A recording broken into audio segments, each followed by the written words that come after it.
Today I'll be teaching you guys how you guys can download Minecraft on your PC so you guys can play it.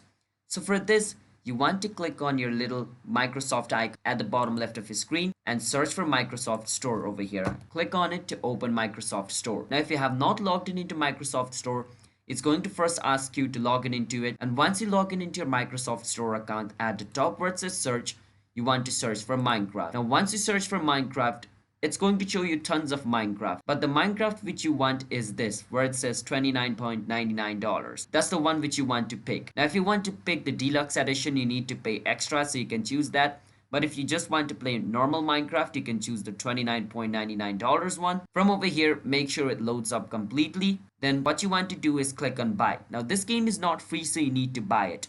So click on buy. Once you click on buy, it's going to ask you for your payment details. And after you enter your payment details and pay $30, Minecraft will be available to be downloaded. And instead of buy, it's going to show you download.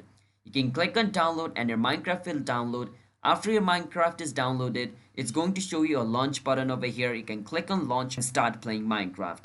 So that's how you guys can download and play Minecraft on your PC. So if you guys found our video helpful, then hit the subscribe to our channel one step for future videos like this. I'll see you guys next time.